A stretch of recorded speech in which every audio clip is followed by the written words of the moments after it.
প্রিয় দেশবাসী, আসসালামু আলাইকুম।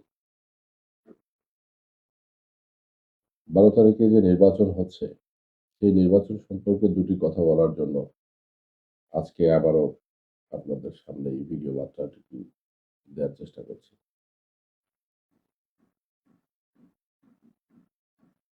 বর্তমান সরকারের যে ডিজাইন, যে পরিকল্পনা, যে ষড়যন্ত্র, তার মধ্য দিয়ে বঙ্গবন্ধু কন্যাকে দেশ থেকে বাধ্য করা হয়েছে এবং সেই সঙ্গে আওয়ামী লীগের অসংখ্য নেতাকর্মী জেল, জুলুম, হত্যার, ধর্ষণের শিকার হচ্ছে প্রতিনিয়ত।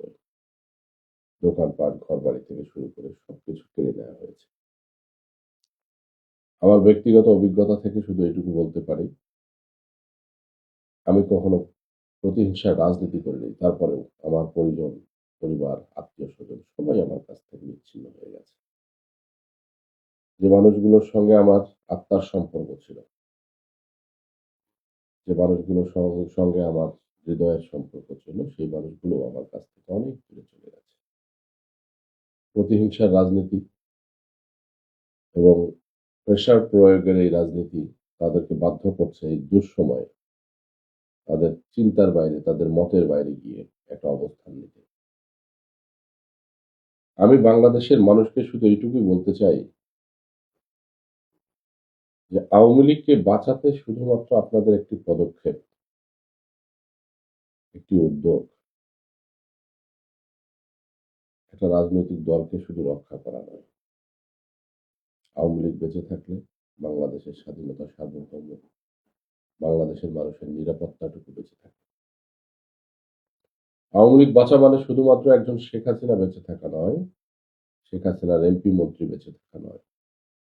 আওয়ামী লীগ বেঁচে থাকলে বাংলাদেশের টেকনাফ থেকে তেঁতুলিয়া পর্যন্ত একটা মানুষ নির্বিঘ্নে রাত দিন যেকোনো সময় যাতায়াত করতে পারে। বর্তমানে যারা ক্ষমতায় যেতে চাচ্ছে তাদের একমাত্র উদ্দেশ্য রাষ্ট্রীয় ব্যবস্থায় গিয়ে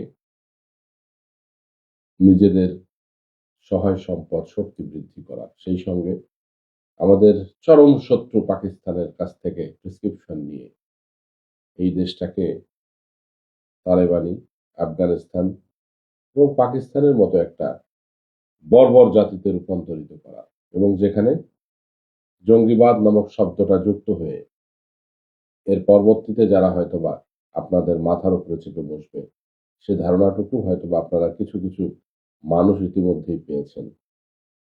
কিন্তু আপনাদের ধারণার থেকে অনেক দূর বেশি আমাদের স্বাধীনতা হারিয়ে যাবে, সার্বভৌম হারিয়ে যাবে। কি করে বাংলাদেশের মানুষ পাকিস্তানের কথাবার্তা, পাকিস্তানের সহযোগিতা, পাকিস্তান থেকে আসা সেনাপ্রধান, সেনা বাহিনীর উচ্চপদস্থ কর্মকর্তা অথবা উপপ্রধানমন্ত্রী তাদেরকে লাল গালিচার সম্বর্ধনা কি করে? এই তো কয়েক বছর আগেই ৭১ ঘটে গেছে এই দেশের মানচিত্র নিয়ে। সব ভুলে গেলেন। ওরা আমাদের মা-বোনের যেভাবে ধর্ষণ করেছে, হত্যা করেছে সব ভুলে গেলেন। এখনো যে দেশটিতে শুক্রবার জুমা পবিত্র, মুসলিমদের পবিত্র একটা দিন। অনেকেই বলে থাকে যে গরিবের এটা হজের দিন। প্রত্যেকটা জুমার দিনে কোনো না কোনো মসজিদে বোমা ব্লাস্ট করে অসংখ্য মানুষ নির্বিচারে তারা হত্যা করে। সেই দেশের মানুষের কাছ থেকে আমরা কি আশা করতে পারি? যেখানে বাংলাদেশের উন্নয়ন দেখে টক শোতে এসে পাকিস্তানের যারা বিভিন্ন পর্যায়ের মানুষ আছেন তারা হায় হায় করতেন এবং বলতেন সরকারকে যে খুদা কা ওয়াস্তে হামকো বাংলাদেশ বানা দো। সেই বাঙালি জাতি অল্প টাকায় ইলিশ মাছ খেতে চেয়েছিলেন, অল্প টাকায় সবকিছু পেতে চেয়েছিলেন, তাই না? আপনাদের তো সবকিছু ছিল, সহায় সম্পদ, সম্মান সবকিছু ছিল। আপনারা কি দেখেছেন আপনাদের পাসপোর্টের স্ট্যাটাস কোথায় গেছে? কোন কোন দেশের তলানিতে চলে গেছে? বাঙালি হিসেবে পরিচয় দিতে এখন কতটা লজ্জাবোধ হয়? এখনো সময় আছে, এখনো সময় আছে। আওয়ামী লীগের একার দায়িত্ব এই বাংলাদেশকে রক্ষা করা নয়। এখন বাংলাদেশকে রক্ষা করা এই বাংলাদেশের প্রত্যেকটা পরিবারের। কারণ এই দেশে বসবাস করতে গেলে প্রথম যেটা দরকার সেটা হলো আমাদের নিরাপত্তা, যেটা আমাদের হারিয়ে গেছে।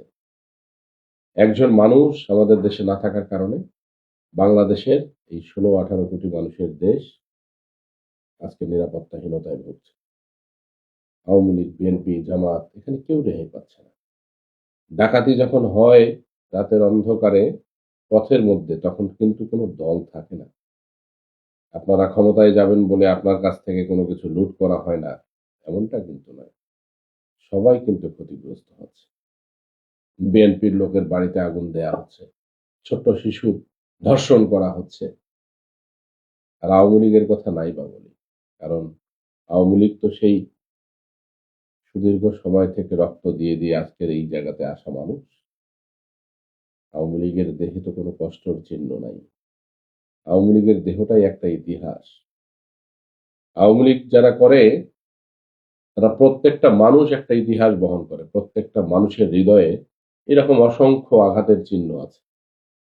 আমরা তো আঘাতকে বুকের বাম পাশে ধারণ করে নিয়েই এদেশের মানুষের জন্য কিছু করার চেষ্টা করে গেছি সবসময়। সেই আওয়ামী লীগের কথা আর কি বলব?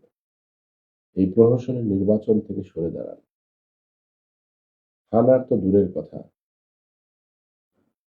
আমাদের খুব পরিচিত একটা মার্কা নৌকা।